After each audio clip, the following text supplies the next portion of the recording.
Dungeons & Drimbus is rated R for rude language, rough violence, and raunchy humor. Here is what happened previously on Yes, Chef.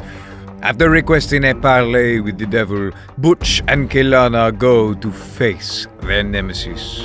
The devil demands that Butch come back to working for him, and Butch refuses. He kicks Kilana down the stairs to be handled by the brigade, and takes up his pitchfork to face Butch. Battle ensues. Kilana blows up a kitchen, and Butch and the devil both take each other down. Kilana rushes upstairs to find Butch unconscious and dying. The devil utters his last words, "It should have been you." And Kilana desperately attempts to revive Butch by recreating her father's famous gold sauce on their shrimp Benedict.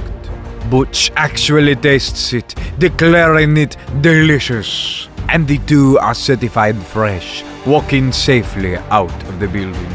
Sometime later, they prepare to reopen Pandora's oven. Kilana interviews Charlie for a position, and Butch dispatches Hubert Riesling, the critic.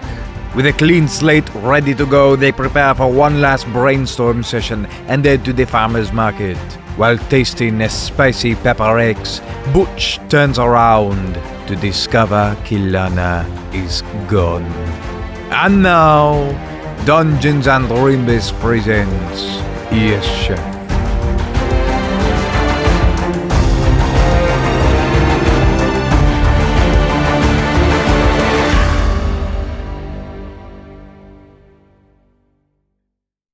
Food is romantic. Soul. It's about putting everything in your heart onto the plate, hoping it's perceived well. Honestly, it's about passion. It's about love. Butch, you turn away from the pepper stand and Kilana is gone. I'm gonna search for Kilana. Jesus, I'm gone. I'm gone, dude. Roll a mind check for me. That's a natural one. You're gone. All right, everybody. Welcome back to After the Chef. This was great. God damn it. And the show ended weird, but here we are.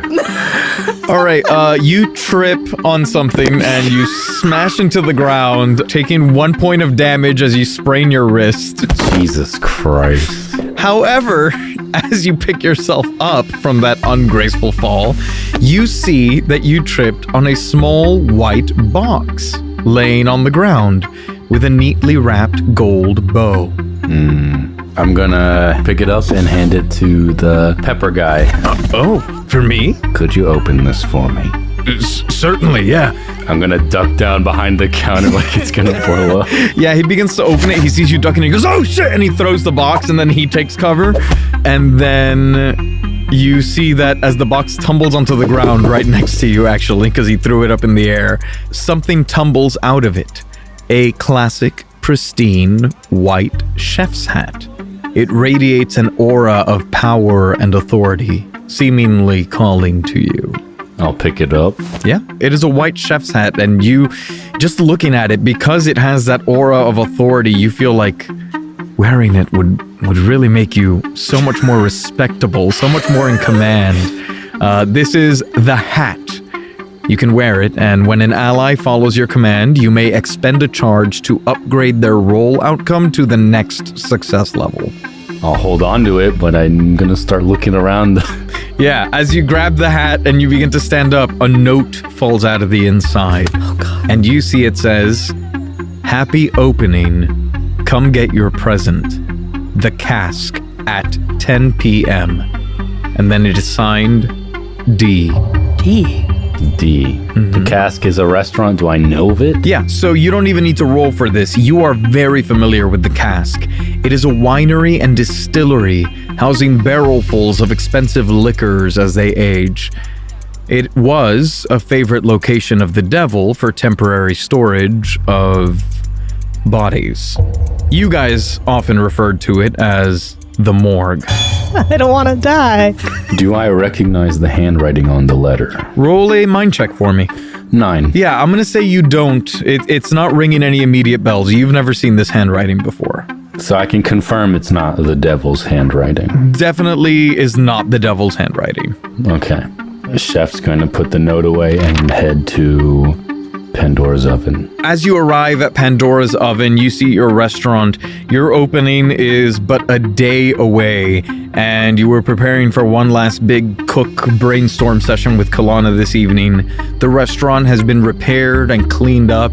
It is looking even fancier, more luxurious than before. Since it's been a month, is Giancarlo back? You have hired other staff, like Charlie, and Giancarlo, while still recovering, is largely back in action, yes. I'm gonna start gathering ingredients. Okay. I'm gonna say Chef has been gardening. Ooh. And he's getting some of the spices from his garden and such. Yeah, you have a little like back alley garden that's like your personal pet project, and then, you know, of course, whatever garden you have at home. And yeah, he'll be taking some stuff from that and preparing basically to bring a bunch of ingredients and like some his like mobile cooking set for his appointment at the cask. Fantastic. Yeah, you begin to gear up. We see you pull out this kind of, it looks like an ammo belt, but you stuff the pouches with different herbs and ingredients. You have like those portable like hot plates, and you put one on each pec like a piece of armor that can flip out and you can cook on rapidly. You load a little bandolier with your kitchen utensils. I don't have the number to the cask, do I? You could call the cask, I guess, but like you would just get like whoever the customer service person is. It was usually just like manned by like a person, and then when you guys needed to use it, you would show up and you would kind of just dismiss them so that you could do whatever you needed to do without being seen. I'll call just to see who picks up. Yeah. Thank you for calling the cask. Unfortunately, we're not available right now. Our business hours are Monday through Friday, 8 a.m. to 5 p.m. Please call back during the appointed hours or leave a message with your name. And then it gets cut off because it went on too long. You have something that I want, and I have something that belongs to you. I'm coming to parlay at 10 p.m. Bring an appetite, and then hangs up.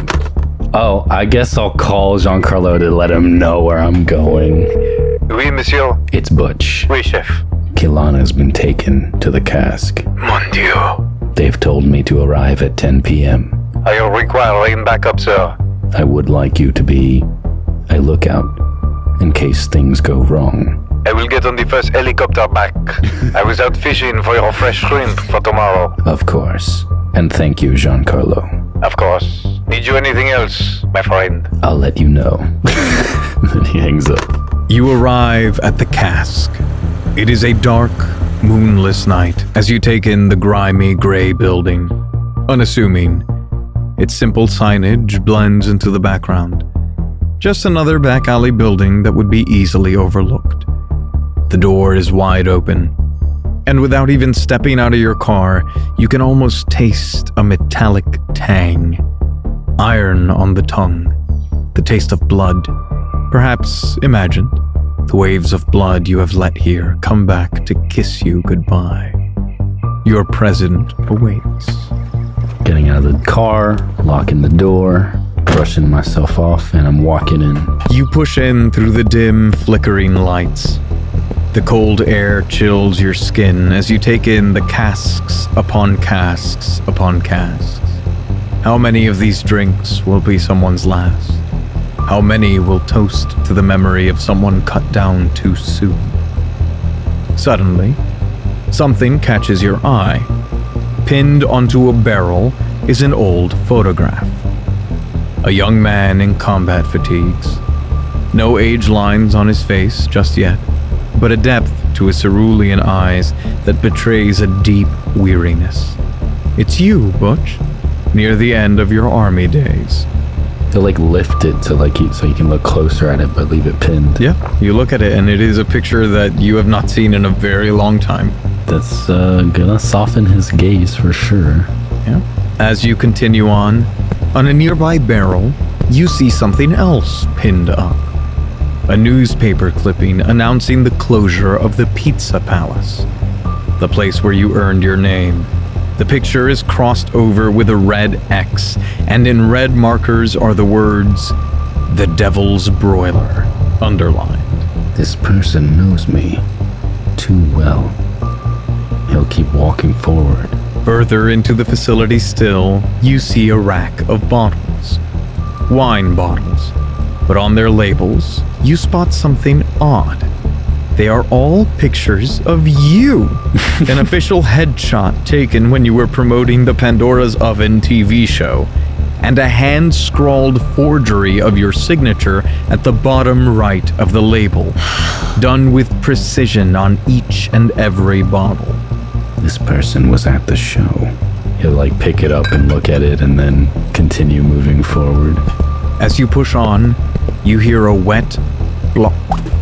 You seem to have stepped in something wet and sticky. You look down to see a thin trail of fluid leading you around a corner. And then you hear, Yeah. as you follow the sound around a rack, you see its source. Lying in a huge puddle of blood is Shef, a former prospective sous chef on Pandora's Oven. He looks to you, eyes wide, throat slit, and says, Chef don't feel too good. before collapsing, lifeless.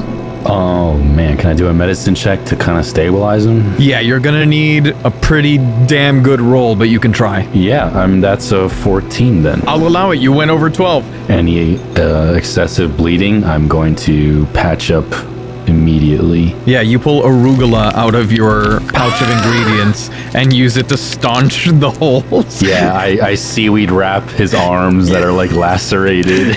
Yeah, you use chopsticks to help, make a splint and set the bones back in place. And I guess he's still unconscious though. Yes, his breathing kind of evens out, and you can tell that he is stable, barely. He's definitely going to need proper medical attention, but he is not dead at the very least. I'll prop him up against a wall and I'll send a voicemail to Giancarlo. Giancarlo, I have a survivor inside. He's not going to last much longer, but he's far deep within. I've left him up against a corner. About 10 seconds later, you get a that says, "We chef." Yeah, after I've fixed him up, put him against the corner, I'm going to press on. Okay. You begin to walk and your eye is drawn to something on the ground. Peering out from the puddle of Shef's blood is a very large, poster-sized print of a photograph. You, the mandolin, and the Frenchman. A rare time where all three of you were smiling after a game of poker in this very building.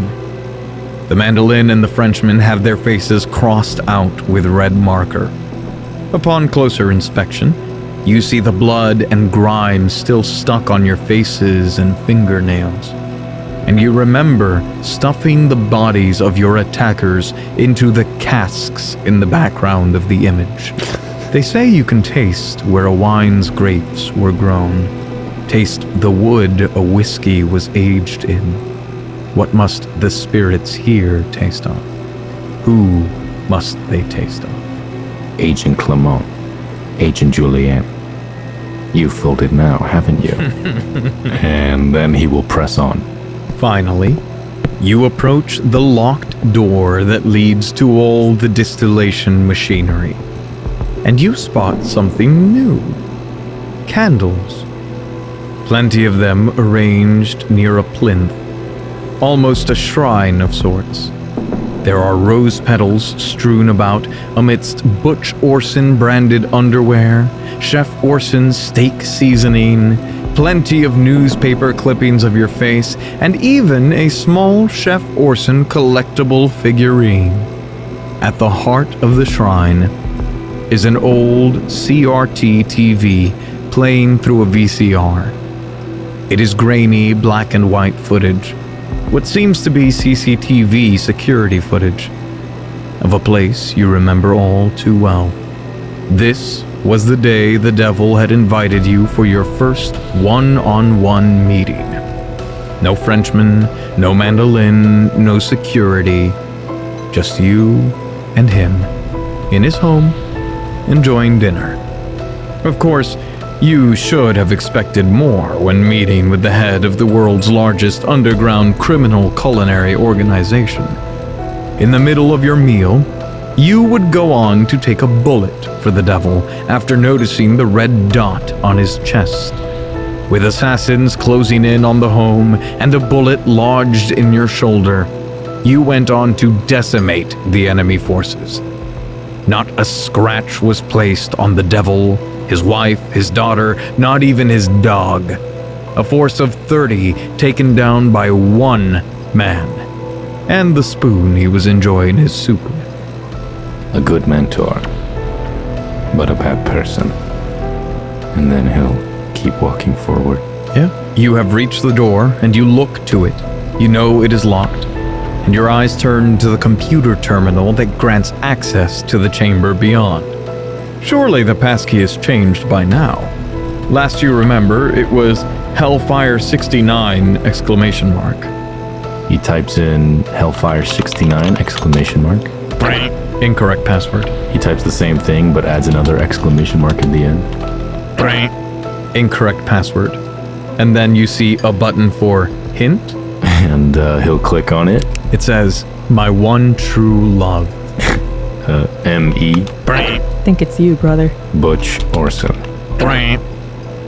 Heather Morelli. Kilana, you wake up as the blood rushes to your head. You're dangling from chains. All around you are large metal vats.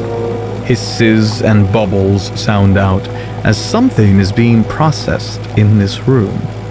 You hear the click, click, click of high heels sound out behind you. Oh, hey, Kilana. Oh, man, you look a little down.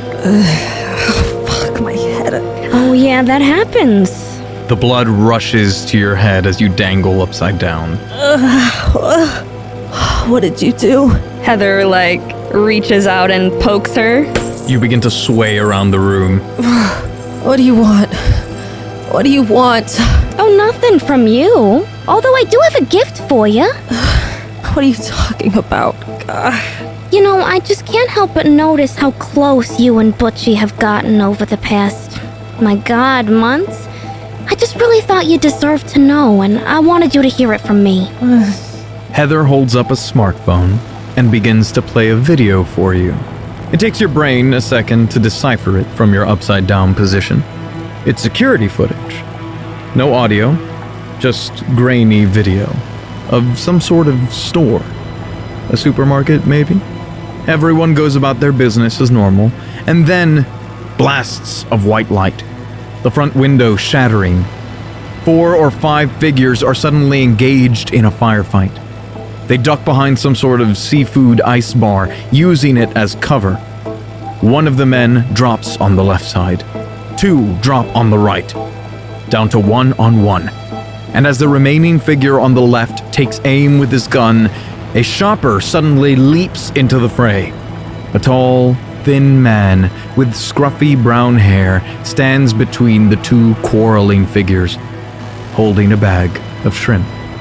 He seems to talk them down for a moment. The figure on the left lowers his gun, before suddenly pointing it up again. The scruffy man stands directly in front of the figure on the right, shielding them with his body, until the man on the left takes a breath and fires. 1 bullet penetrating both the scruffy man and the opponent on the right. Kilana, this is how your father died, bringing a bag of shrimp to a gunfight. That part always makes me cry. You notice anything? I'll let you get a real good look at it. Heather zooms in on the grainy footage. There's nothing special at first, as you take in your dad's killer's features. Thick, black eyebrows, and finally, those deep cerulean eyes. Chef Orson's deep cerulean eyes. There you go. That's the face. Yeah. I gotta tell you, I'm so sorry. I thought this would feel better, showing you this, but it's just sad. Shut up. You want some cake? I made some. What are you trying to do? What do you want? What do you want? What do you want? You're the bait on the fish hook, honey. I don't know what to tell you. All right. If you say something nice to me, then I'll let you be horizontal instead of upside down. But it's gotta be nice. Fuck off, Heather. No, that's not nice, Kilana. You're so funny. Heather. That's the wrong answer. My God. Okay, well, you can stay there as long as you like. And Heather opens a bottle of wine and pours herself a glass and sits. As you pour the bottle of wine, Kilana, you look desperately around your surroundings.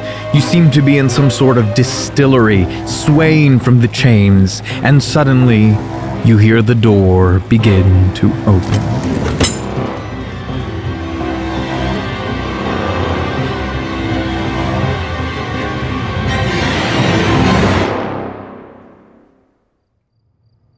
What, pal? Hey. Good morning, Vinny. That was unbelievable, I know. Want some coffee? Yes, please. You know, I had no idea you were into me, Willie. What made you, We're salesmen, Vince. I know a good deal when I see one. And I just had to order now. Keep talking like that, and even the new Powwow Max won't have enough absorbent power to mop me up. Gross. Yeah, not my best work. So, what the pow do we do now? Should probably get back to work. Yeah, probably. Oh, but this is the finale. Oh my God, I totally forgot! This is it! Yes, Shef is up! But there's tons of content on the Patreon at patreon.com/Drimbus. Yeah, I just had a chat with the Drimbus team this week. Turns out, we can expect new holiday specials on the main feed in October, November, and December, along with a new arc of Beyond D&D on the Patreon in October, November, and December. Oh, and don't forget, Willie, we got the Whoop-Pow! Final act of Your Honor coming in January. It's a powin' huge finale with twists, pow, turns, pow, and tears, pow. You're absolutely right, Vince. So now's a great time to catch up on the back catalog. And if you order now at patreon.com/Drimbus, you'll have access to all the new content coming and existing content, including Morkborg, The Witcher, and all behind-the-scenes content such as After the Drimbus and Outtakes. But wait, there's more! Ooh, nice. You like that? I do. Mischief, the Drimbus TTRPG, as heard on Yes Chef, is available now with a huge beta update on the Patreon, along with all the other Drimbus designed games, such as Orc Daddy Island, Turkey Lurkey Time, The Hunt for the Next Orc Mommy, and more! And of course, the patrons over at patreon.com/Drimbus will be the first to hear of all the big Drimbus news, including future announcements for Drimbus Season 5, coming next year. Boy, do they have a ton of plans in the works. Not just that, you can chat about the show with fellow fans and the cast and crew on the Patron Discord, which includes Jerry Benetatos, Queso Loco, Victoria Madrid, Greta and Beignet, Alex Scapes My Ass, Ace Andrews, Regina Russell, Sam Olivos, Jordan Cobb, The Unnamed Rogue, MB Star, Doubtful Guest, Michael Richters, Davis Walden, Denny Dewdrop, Myth Mouse, Callie Wolf, Brandon and Bishop, Bridge, Twiglets, Joanna, Stan Sitzman, Scrambles the Death Dealer, Aaron Adams, Nathan Madsen. Breathe, Vince, breathe! Nathan Mesnet, Ruth Anados, Carrie Holmes, Melissa Rain, Hensational, Butts Aplenty, Uvula Nutria, Dane Colhoff, Loon, Faust the Heavenly Demonic Monster, David Carlton, Lord Braxton Von Wendell III, Tracy Baby, Waffle Marine, Elastic Band, Hoodie Gang Sheep, Doobie Daddy, and Luke Vermin. Wow, Vince. At this point, I can't think of a reason not to sign up. Well, if you can't or don't want to, you can always stay up to date with the latest Drimbus news and get free monsters, items, and adventure hooks for your home game with the Whoop-Pow! Not So Daily Drimbus over at drimbus.com/newsletter. It's free and only pops in about once a week. So what are you waiting for? Go sign up and keep in touch with the Trimbus crew! Oh, man. We gotta stop talking to each other like that all the time. Yeah, I just can't help it. Wanna make out and listen to some Trimbus bonus content? Whoop-pow. Right as 4:55 hits. And then you hear it. You hear the unmistakable sound of screaming, singing children as a bus pulls up, like the whole, like the wall of like the engine and the like of it like breaking. Anchovies. Here they come! Here they come! Caprice gets the fucking shotgun, flips the table.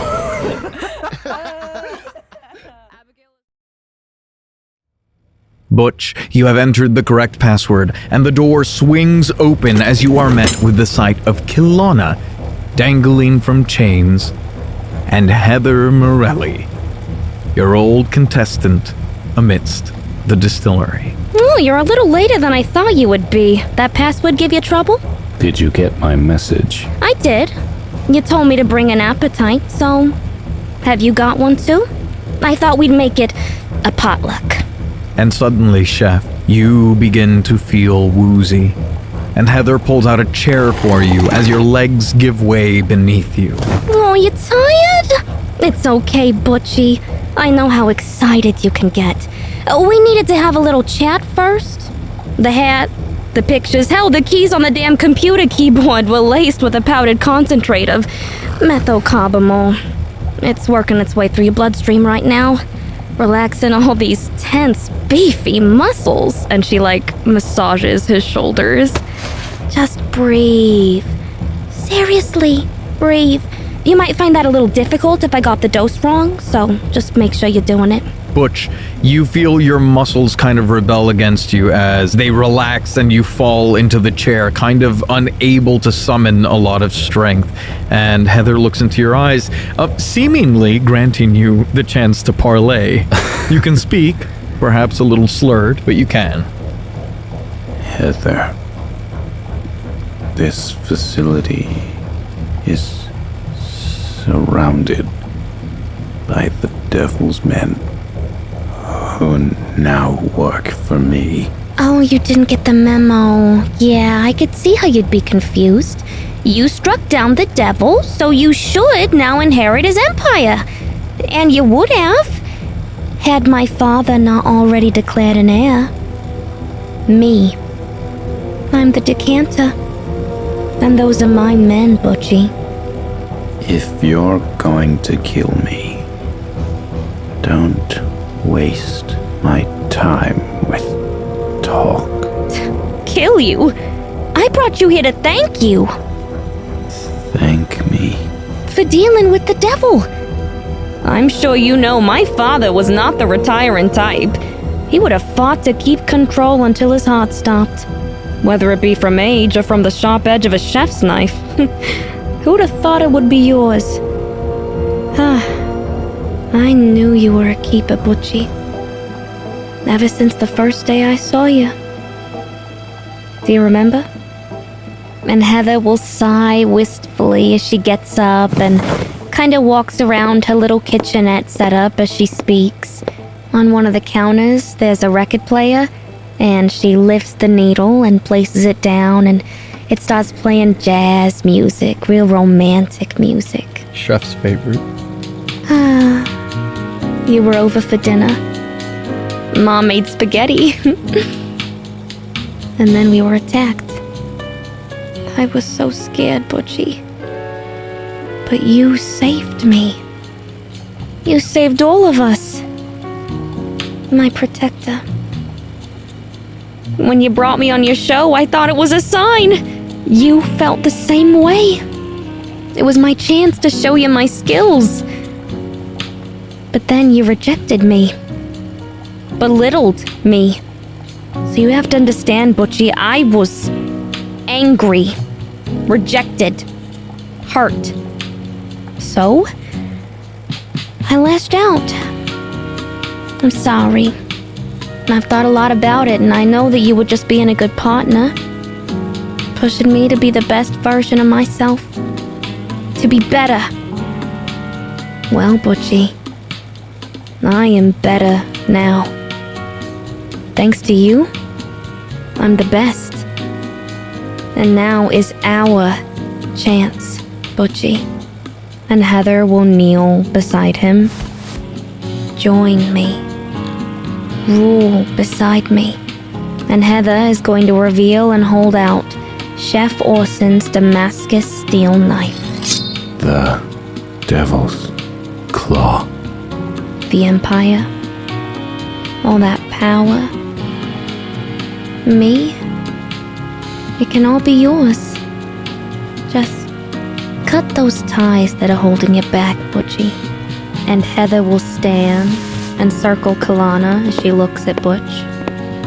Finish the job. While Kil is hanging upside down and Heather comes within her space, she would like to try and grab at Heather's ankles and like pull her down. Give me a body roll with bad luck. That's fair. It's a 9. You grab her by the pant and you see Heather is dressed in the Chef Orson sport jacket and is wearing a matching hat to yours. And so Kilana, you grab her by the black chef's pants, and what do? I yank her. I just like pull with all the force that I have. And she falls and then gets up and just decks Kilana in the face. Oh. That's a 10. Kilana, you get decked and start spinning like a punching bag hanging from the ceiling. Oh, you're so funny, Kilana. God, you make me laugh. Where was I? Oh, yeah. Finish the job. Butch, Heather takes your limp hand and places something in it. Your Damascus steel knife. At home in your grip with its slowly returning strength. She closes your fingers around it and kisses your hand.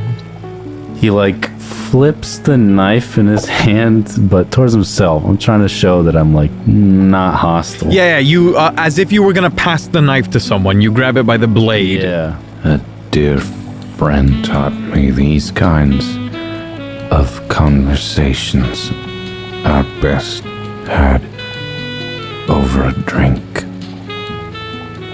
What do you say? Heather will get up to get him a drink. A man of taste. Take your pick, Butchie. I am the decanter, after all.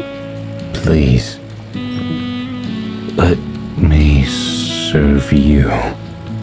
What a gentleman. Of course. And Heather will sit back down. And Butch, you feel that you are able to stand and move around if you wish to at this point. Your offer is tempting. As for Kilana, perhaps we can let talent decide. What are you suggesting? You say your skills have improved since Pandora's Oven. They have? Let's see how you do against Kilana in a challenge now. A challenge to win your love. That is intriguing, I suppose.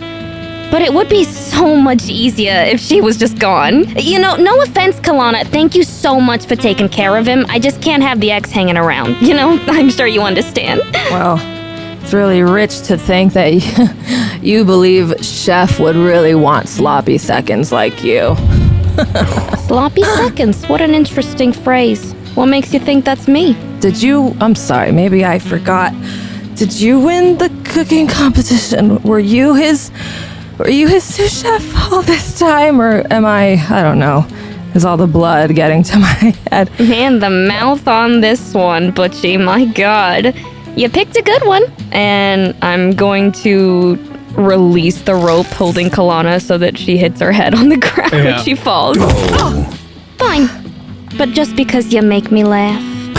And he'll walk over to Kilana and cut the rope, but only the rope that's holding her ankles to suspend her. Like she'll still be her arms, hands, and feet tied.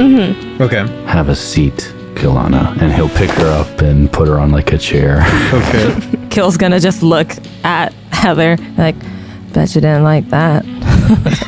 Butch is then going to walk over to the kitchenette, and with his back to them, you hear him pour 3 glasses of wine. And then he comes back with the glasses.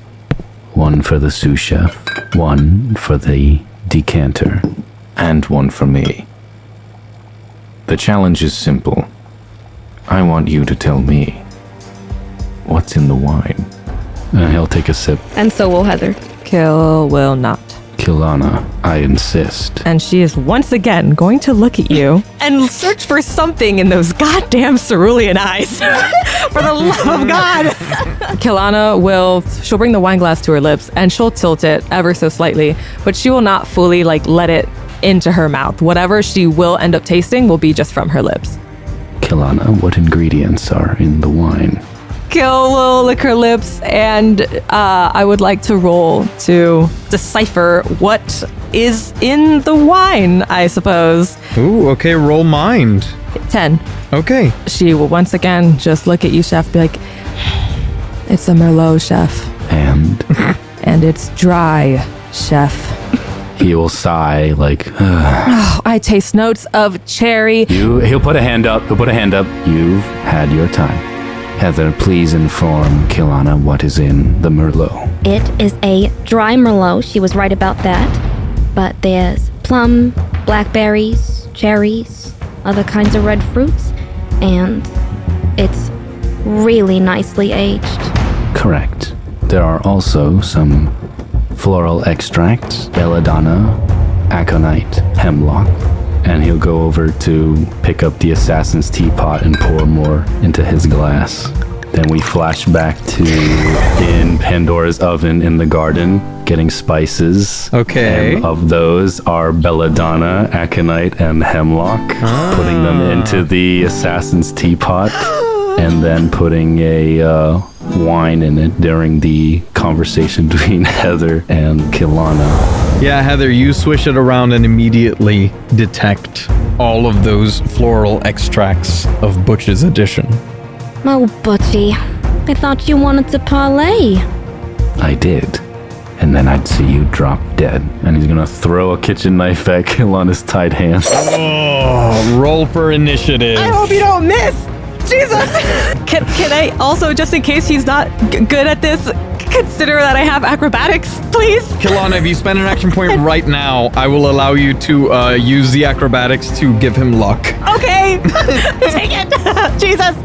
Kill will make direct eye contact with you, and finally there's something behind your cerulean eyes, and she'll just pick up on the vibe check and move appropriately for whenever you throw that knife. Okay, well, I've rolled. If I can add sharpness to expertise. Expertise in escape. There's an escape move. Oh, you bitch. Yeah, I'll give it to you. Then it's a 9. Okay, full success. The knife comes flying at you, Kilana. You see your life flash before your eyes, and it cuts straight through the restraints in between your ankles. Kill wants to grab that knife. Okay, everyone roll for initiative. That's an 11 for Kill. I'm gonna use in the weeds? What if I use in the weeds, though? Then I suppose we'll have to roll for it. Yep, roll body contest. Natural 12. Holy shit. Well, not that. Okay, Heather, you're up first. I'm not surprised, but I am disappointed. Catch! And suddenly something goes flying through the air, small and gray. It lands on Kilana's head with a small... This would make it easier. You already have the knife. Kilana, you feel your muscles involuntarily turn toward Chef Orson, your hand lifting the knife, with or without your consent, as Remy the rat takes control of you. Earth rat!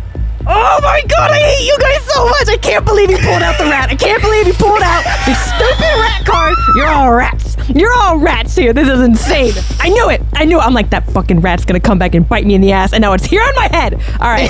Sorry, I had to get that out. Anyway. I'm assuming that Throw and Remy took an action point. Yeah, those are 2 of your action points. So then I'll spend my last action point to disappear into the endless rows of wine to kind of hide. Fantastic. That's a 9. Heather suddenly begins to run around the distillery, and it's like watching Scooby-Doo, people running in and out of doors until you just lose track of her like in a shell game. Butch, it is your turn. I'm gonna throw a knife at Kilana's head to hit the rat. Okay, you're gonna have bad luck because you need to be extra precise to get the rat and not her skull. But I can let her come to me for a hit, so I can hit the rat. Sure, I'm gonna say, Kilana, if it's all the same with you, Remy spends an action point running up to Chef Orson. No. Yeah, we'll cut Remy off. Okay, you're gonna have bad luck. Then I'll use the frying pan, and since that's an improvised weapon, that will give me luck. Okay, so you roll flat. Okay, I want to hit with multitask. I can, in one turn, hit with both the frying pan and the electric whisk. Okay. I just rolled a 6. With my body, that brings it to 8. With the bluntness, that's a 9. Okay, and how much damage do you deal? So first attack within the weeds automatically deals double damage, and attacks with improvised weapons deal double damage, and then multitask tier 3 does double damage with each weapon. So 8 damage? Remy. 8 damage. Jesus Remy Christ. is going to use an action point to try and save himself as certain doom is flying towards him in slow motion. Remy is staring down the barrel, the gates to rat heaven opening up.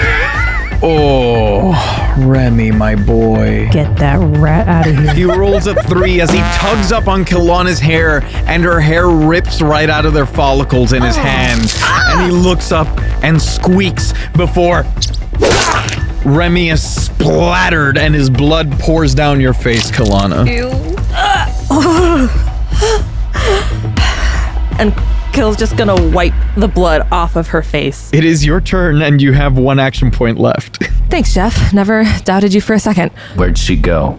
And he's looking around. She ran through to the barrels, I think.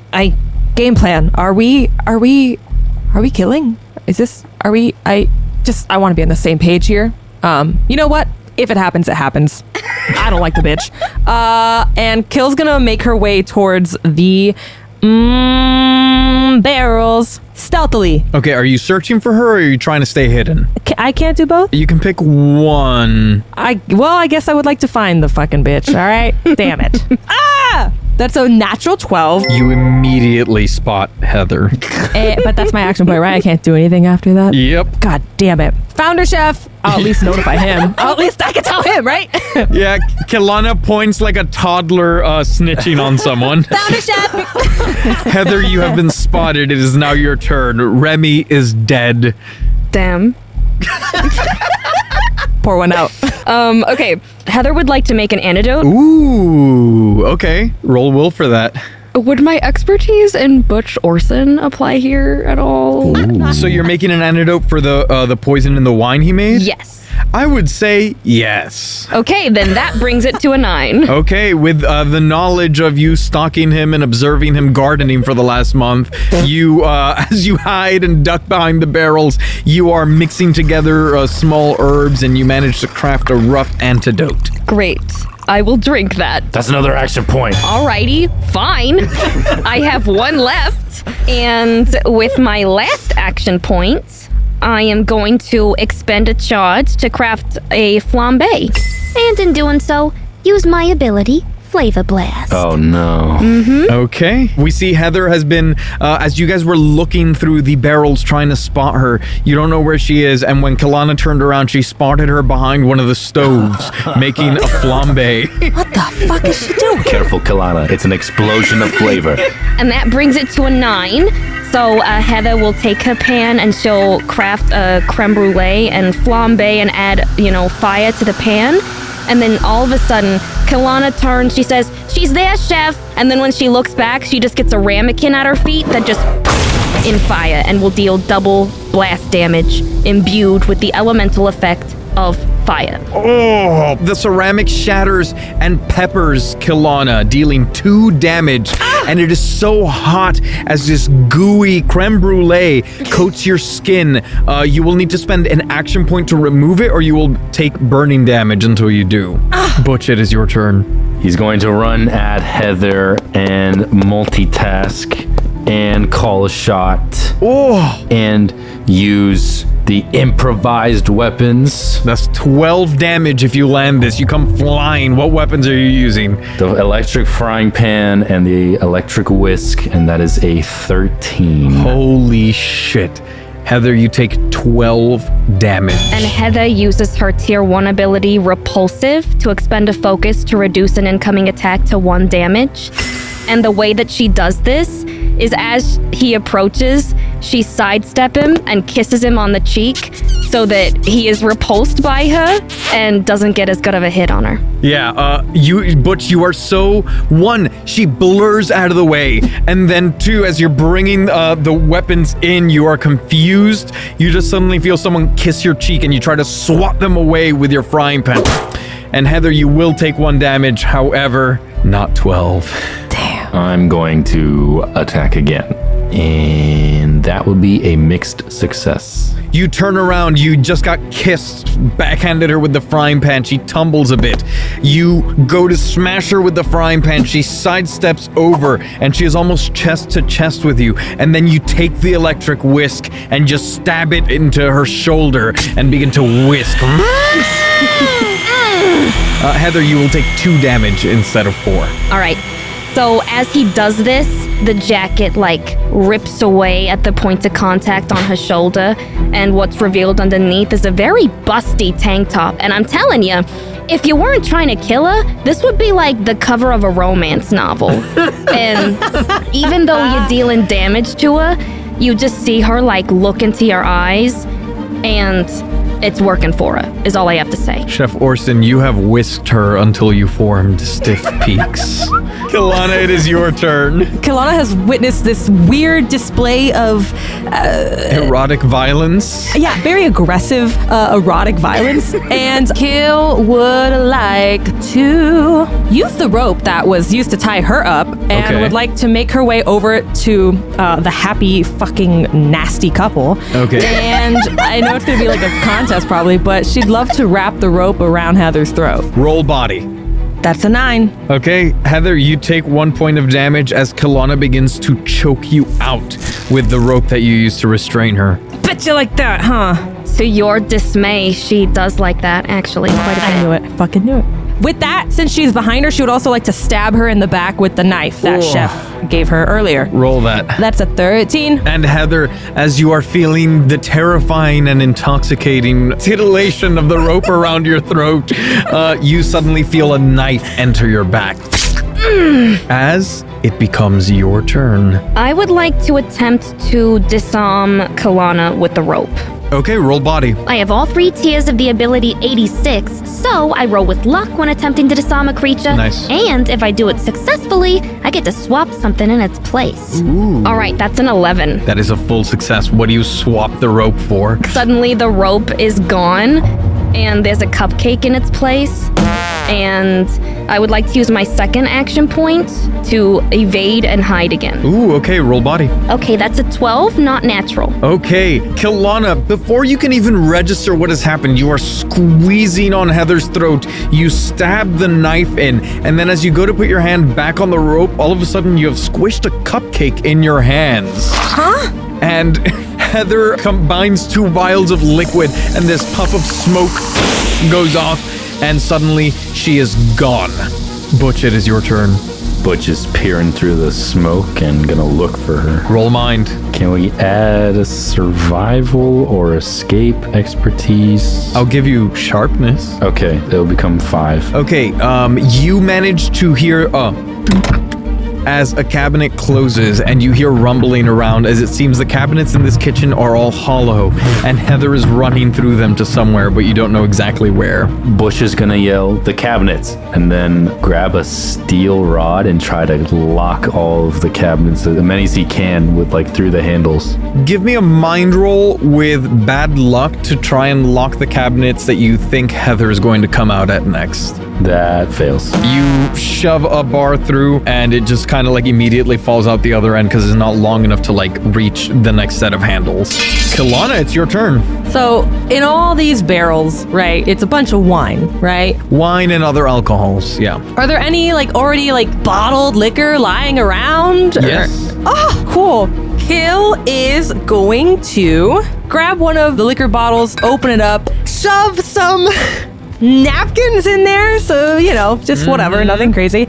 And she's gonna check Shef's left pocket because he always keeps his lighter in there, and she's gonna light it up, and she's gonna throw the bottle at the cabinets. I'm gonna say creating it is gonna take an action point. Okay, and throwing it will take the other. Yeah, I think that's fair. All right, I think I'm gonna do that then. So you're just throwing it at the cabinets? I say you smoke her out. Oh, put it in the cabinet? He nods. Kill will throw it into the cabinets. Like she'll open one up, put it in there. Give me a mind roll with luck. That's a 9. You throw it into the open cabinets. You begin to see smoke pour out of them rather quickly, and Heather, you are going to take 1 point of burning damage as you begin to suffocate inside the cabinets. Actually, Kilana also takes burning damage because she didn't take an action point to clear the creme brulee. That is true. I did actually actively want to leave it on there, so that's fine. Kilana, you feel your skin begin to sear from the melting creme brulee as you take a point of damage. Okay, that's fine. I accept it. Heather would like to expend an action point to craft a dish that heals a creature for 1 HP when consumed, and since there's not a whole lot around me, I would like to say that she keeps snacks in the cabinet sometimes, even though they're tunnels. And she'll make a little sandwich and she'll eat it to regain a hit point. You eat a fucking Lunchable as you regain 1 HP, okay. I would like to see if I can stealthily open a cabinet to throw the knife that was stabbed into me at Kilana. Ooh, okay, you can do that. I will say if you stay in here, next turn you will take a point of damage from the smoke inhalation. Yeah, I think I'm gonna risk it. Okay. That is a 7. It goes flying and buries into Kilana for 1 point of damage.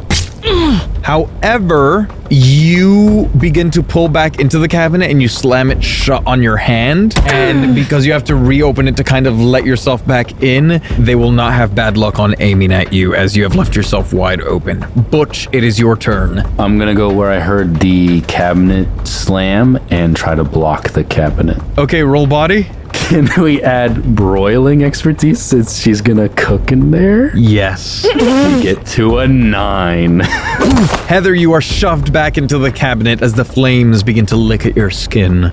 I'm going to lock the next cabinet that is nearby. Okay, 12. Okay, yeah, you hold the cabinet shut as Heather, you begin to try and peer out and you feel Butch Orson keeping them shut.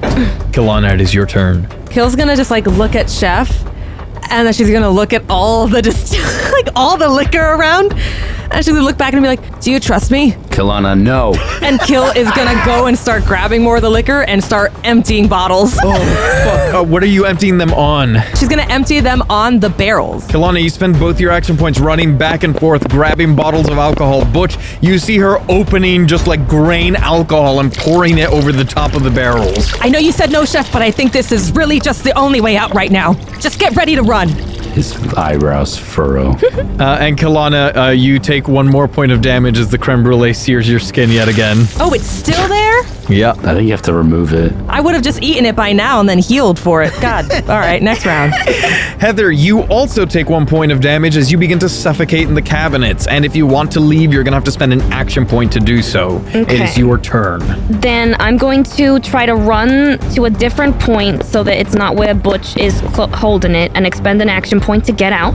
Okay, you do so. Seeing what Kilana is doing, I'm going to pivot and and try to find a door to seal them in. Ooh, okay, you know there's the door with the computer lock on the outside. I'm gonna run out and I'm gonna close it. Okay, you run to the computer terminal, you shut the door and begin to type.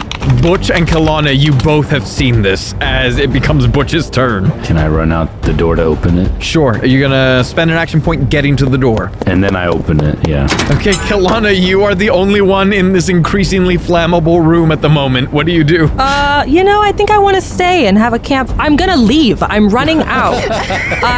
Kill is taking a no. She's like, well, now no one wants to be in here. And Kill's gonna run out. Okay, you run out. That takes 1 action point. I would like to bash Heather's face into the computer. Oh my God. Beautiful. Give me a body roll. That is an 8, 9, 10. Full success. Heather, you take 1 point of damage. Stupid bitch. It's your turn. So I'm gonna take the wireless keyboard and then the mouse that is wired, but when you unplug it, it becomes kind of like, not nunchucks, but kind of like a whip with something on the end.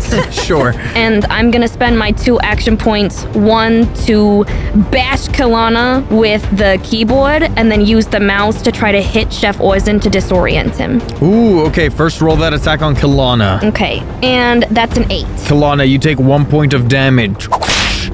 However, it takes so much force that the mouse goes flying out of your hand and you do not get the opportunity to disorient Chef Orson. Then I will try to disorient him with the keyboard still in my hands. Okay, I'm gonna say you have bad luck as it is broken in half. Then it is a 12, not natural. Okay, yeah, Chef Orson, you have seen Kilana get hit. You begin running to go help her, and Heather throws the keyboard in your face. The keys break off, and you are stunned. You are going to lose 1 of your action points. But it is your turn. Okay, he gets hit, and then he gets the idea to start grabbing some wires from the computers. Okay, you begin to grab wires. I guess that's my action. I guess so. Okay, Chef Orson is armed with 50 feet of wires.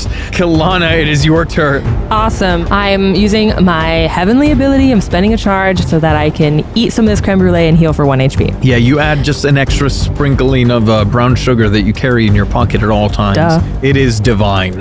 And I'm mad about it because Heather made it, but it's actually pretty fucking good. After pulling the knife out of her back, Kill wants to tackle Heather to the floor. Roll body. Natural 12. Okay, Heather, you are taken to the ground. Ooh, you feel Kilana upon you, chest to chest, cheek to cheek, and you are held down firmly. If she wasn't your lover's ex, you might be into this. I mean, who says she's not, even with that as a fact? And with that, Heather, both your action points are taken as it becomes Butch's turn. I'm gonna attempt to hog tie her with the wires. Okay, give me a body roll.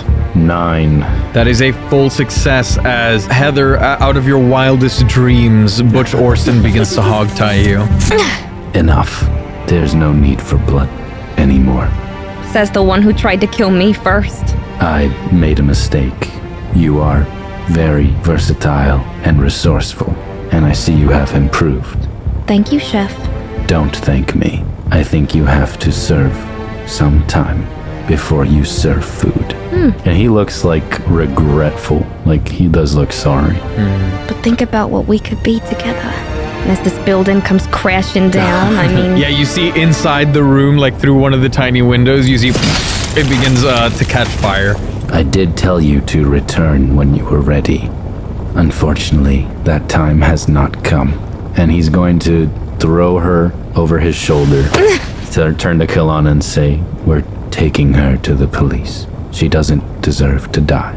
Oh, Kill's just gonna look at you and she's slightly confused just because of everything that's happened and the past and what she's come to learn with Chef. So him now choosing to not be violent is really confusing for her. So once again, she's looking into your deep cerulean eyes, trying to figure out what it is you're thinking. You know Chef, and it doesn't look like he's testing you. Does his gaze soften? It has been, pretty soft. Kill will nod to you and just get up off the floor and start walking out, or start lightly jogging out, I guess. Heather, are you going to resist or are you allowing this? I think she's gonna allow it, actually. Okay, Chef Orson has given you a command. And Butch, with Heather over your shoulder, you begin to exit the cask, aka the morgue. Then, you hear it. The racking of dozens of assault rifles and dozens of laser pointers zeroing in on your chests as you exit the building. Heather, these are your men. What do you say? Oh, yeah, probably should have mentioned they were on the way.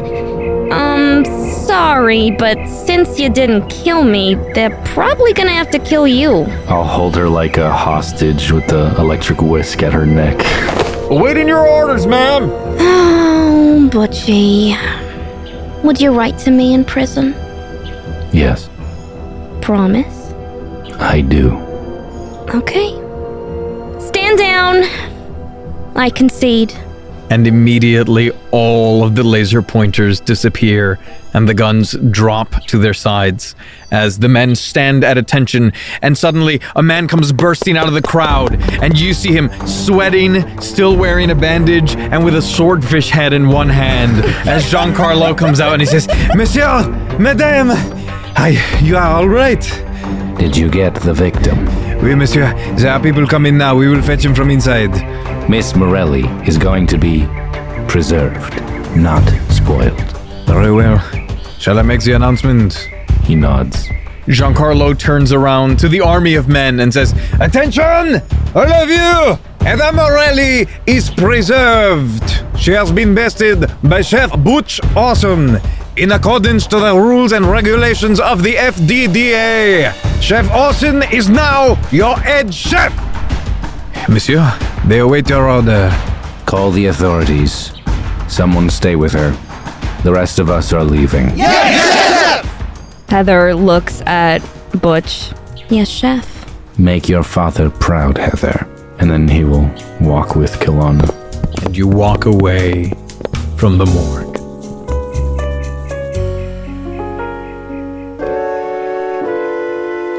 I could feel it in my bones. There was something going on, that shit of doubt hanging around. God, oh, 'cause darling, there was nothing right when all you seem to do is lie. Those days are gone. I'm walking tall while you're alone. When I think about the way we used to be, when I think about the things you took from me, I know that I am so much better. I'm better off. When I look at what I've done now that we're apart, when I look at what I've won, I've come so far. I know I'm so much better off. And baby, you don't belong. Your love was cold, heart made of stone. I'm just fine, I'm gonna shine. I'm alright.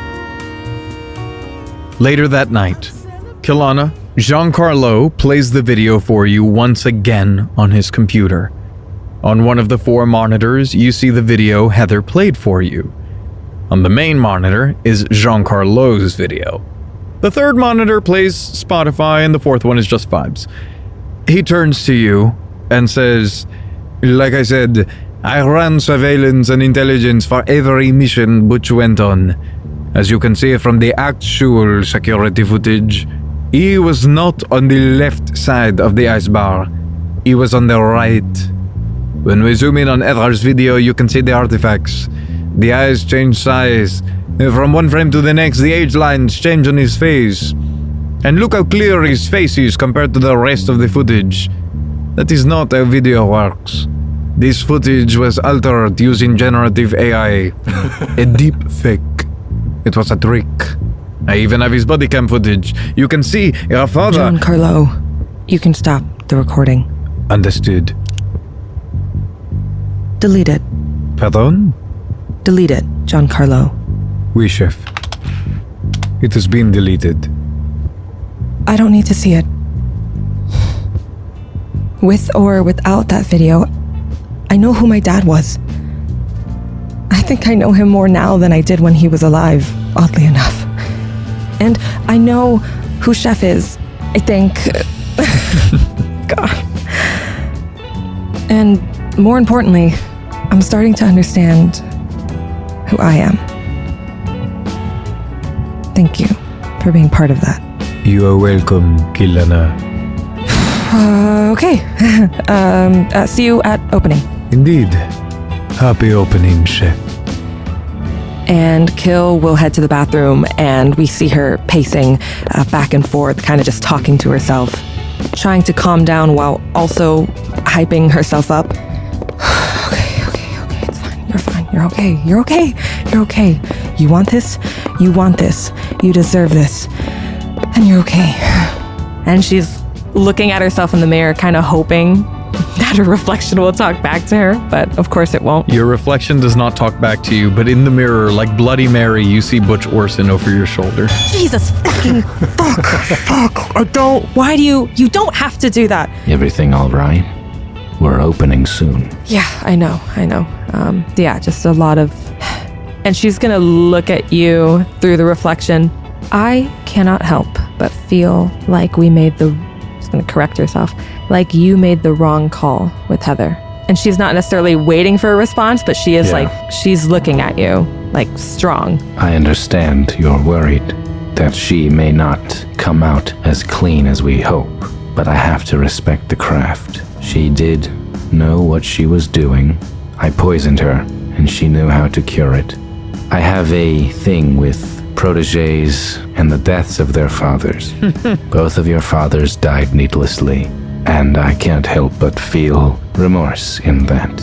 The devil, yes, he was evil, but he taught me most of what I know, and so I think I owe him something for that. It's hard to explain. It's about the craft, Kilana. The world would be a better place with Heather at her full potential. She is redeemable. Her father was not. Does that make sense? Yes, Chef.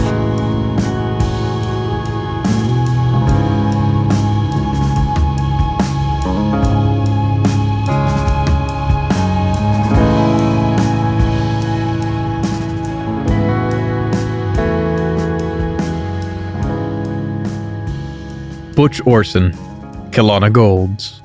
You have waited. You have worked. You have put your literal blood, sweat, and tears into this damn restaurant.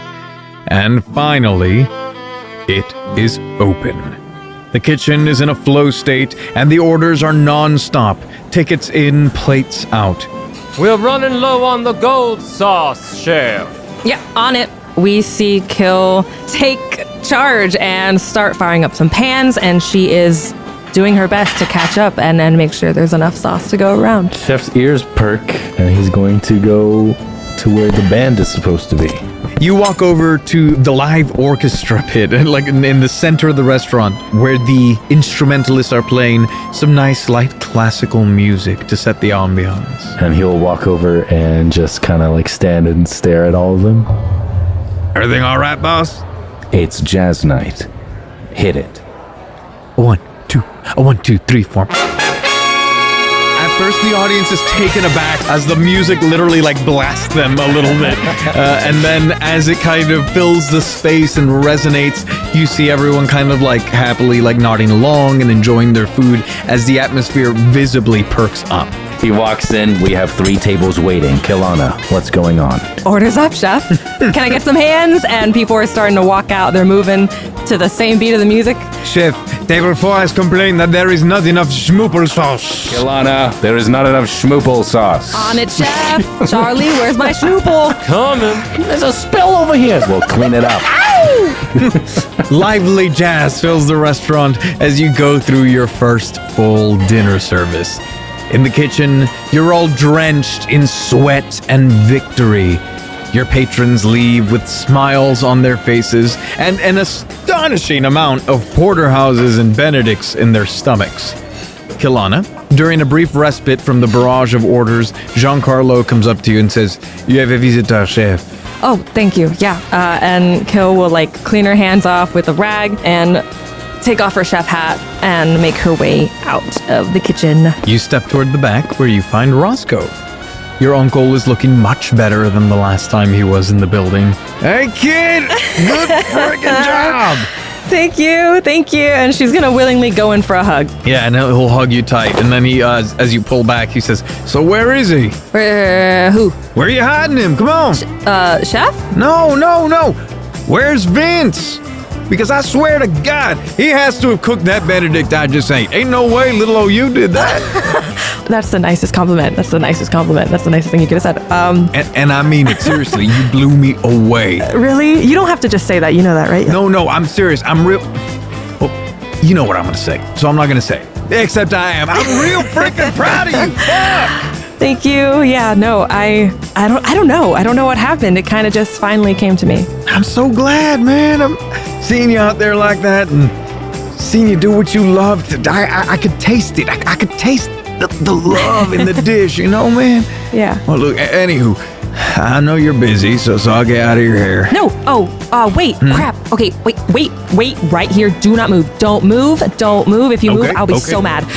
She's gonna run back into the kitchen really quick, and she's gonna run into like the freezer, and she's like, "Where the fuck is it? Where is it? I know I left at least yes." And she's gonna grab a lone cup of Jello, and she's gonna run back out of the kitchen. Oh, I know it's a long time. It's super overdue, and it doesn't go bad. Like you probably really shouldn't eat this stuff because it just does not go bad. But this is for you. And she's gonna give Roscoe the cup of Jello that she has been needing to give him since he was in the hospital. Thank you. You know, look, there's no food in town I can buy that's gonna be better than black magic you made in that kitchen. So I brought you a little dessert, and you see he pulls out from behind his back a cup of Jello as well. Oh, great minds, huh? Little opening night present. I already gave you the good one, so. Yeah. No, that's great. That's excellent. Thanks. Yeah. And thanks for coming again, really. Especially after last time. I'm surprised people even showed up. So. Well, thank you for being here. Thank you for doing this, and thank you for making my friend proud. Yeah. Anytime. I'll do it as often as I can. I'm sure you will. All right, you get your ass back in the kitchen. Okay. All right. Thanks. Yeah. All right, I'll see you later. All right. And Kill will make her way back into the kitchen.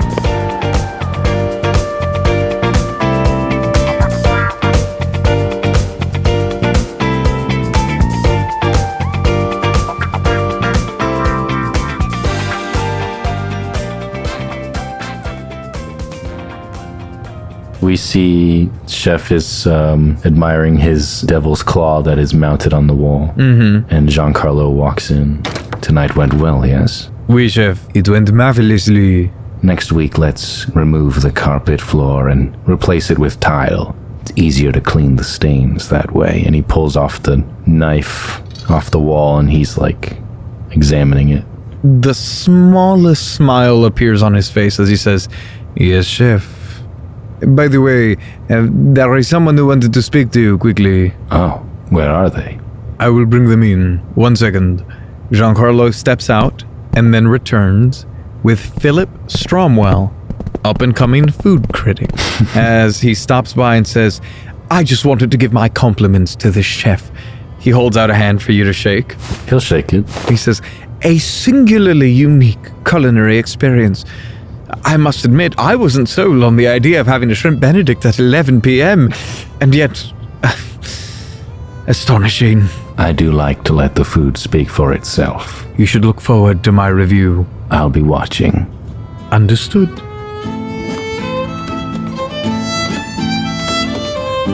The dinner service has ended, and you sit, taking in a breath, wiping sweat off your brows, and basking in your own glory. Good work, everyone.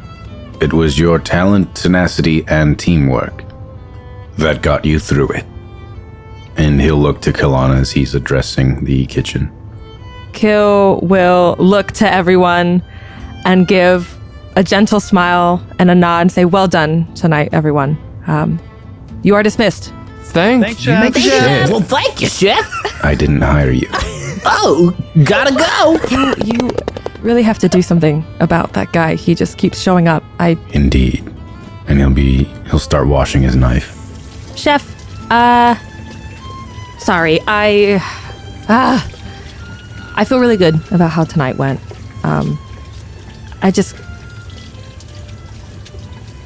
I know what you said before in the bathroom. I want to understand. I'm trying to understand where you're coming from. And I think I can. I think I can get there eventually. Just, it's still kind of fresh, I guess. Does that makes sense, right? Unfortunately, as humans, we have emotions that can get in the way. And Kill's gonna look at you and then look down and blush a little bit. Yeah, tell me about it. Great job tonight, by the way. I heard the music. I heard the bands. I know that's a big thing for you, so they sounded great. Of course. I made sure we got Roach. Right, of course. Kilana, it's for the best. And I promise you, I will keep you safe. Right, I know that. And she's looking down, and now she's actually blushing. Yeah, no, I know that. I am young, sexy, and successful, but... Okay, okay. There will come a day when it must all come to an end. Well, don't go shitting on the moment, Chef. Don't say that. Don't. No, you're indestructible. You're not allowed to say that. You're not. No. Shut up. No, respectfully. Sorry. That's not happening. Heather learned from watching me, and I learned from her father. It would benefit the world to share these secrets. As for me, you are the only one, so far, that I've seen to be a worthy successor. I am the best chef in the world. And one day, it will be you. You really believe that, Chef? If you want it to be. She'll tilt her head and mock, thinking, yeah, I guess that would be kind of nice, I guess, or whatever. It'd be kind of cool. Kill's gonna put her hand out to, shake his. He'll actually stop and grab both of her hands and then hold them in his. And he'll say, it would be nice. And then he'll go back to washing the knife. Oh. I do not mean to put a hamper on the evening. My apologies for intruding. But the stealth inspector says he has caught sight of a rifle brigade eyeing the establishment. Seems some fragments of the Devil's Empire aren't happy to abide by this promotion. We await your order, Chef. He'll look to Kilana, ready for some more training. Yes, Chef.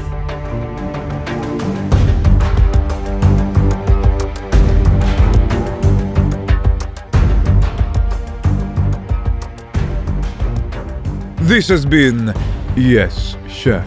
Thank you all so much for listening to Season 4 of Dungeons & Drimbus, Yes, Chef.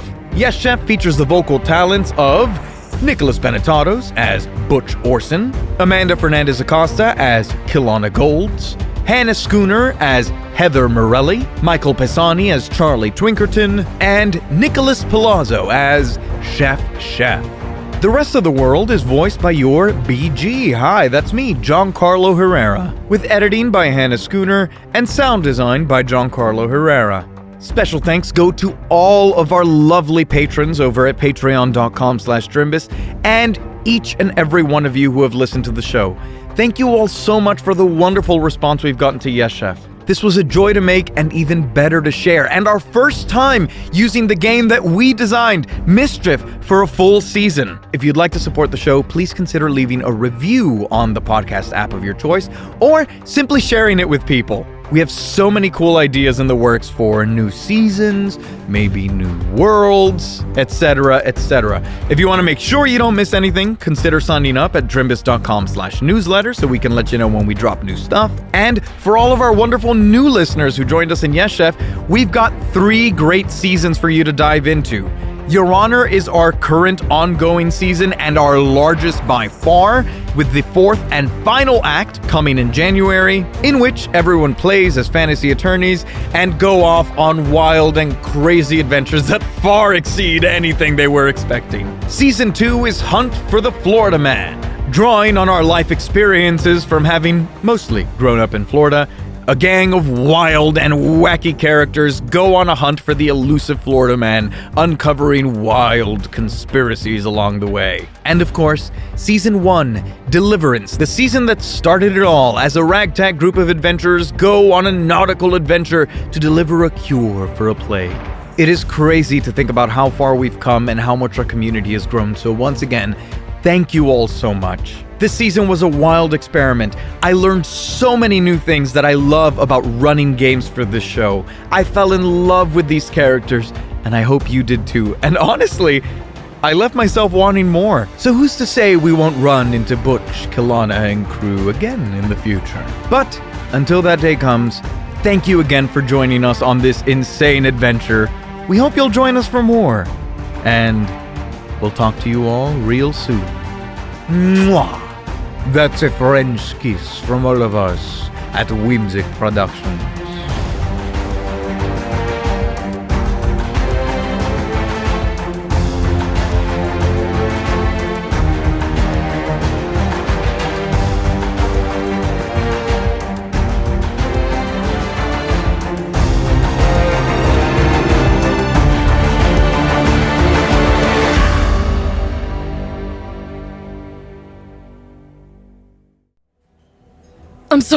I'm sorry, I didn't mean to. Now listen, I know you're new here, so I'm gonna let you off easy. But if you ever take my fucking peppercorns again, you bitch, I'm gonna be serving your fingers with potatoes tomorrow. You understand? Yeah, I understand. Good. I'm the top potato here. Morelli, let her go. You got a visitor. I do? Yeah, come on. See you later!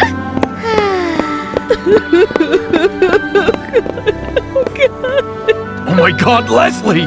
Leslie, what happened? Are you okay? Oh my god, your fingers! Don't touch the potatoes! Just don't touch the potatoes! I don't know why! What are the potatoes I did? What's going on? She's the top potato here! Who's the top potato? What? Why isn't anyone doing it? Oh my god! I didn't know fingers could bleed so much! Somebody! Don't get him on the potatoes! What? Why are you laughing, Leslie? This isn't funny! To distract from the pain! All you seem to do is lie. These days are gone.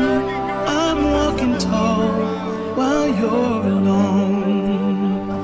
When I think about the way we used to be, when I think about the things you took from me, I know that I am so much better.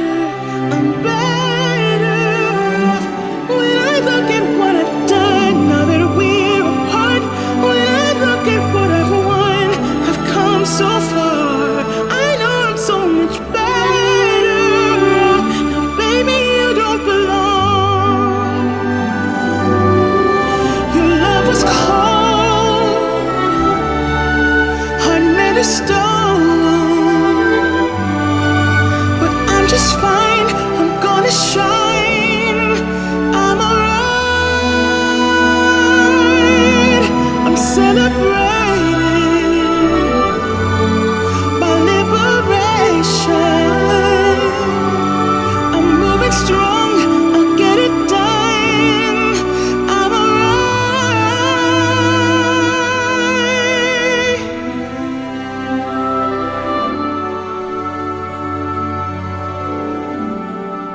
Might be shaken but not stirred. Just a lesson that I've learned. And so it goes. Tables turn in your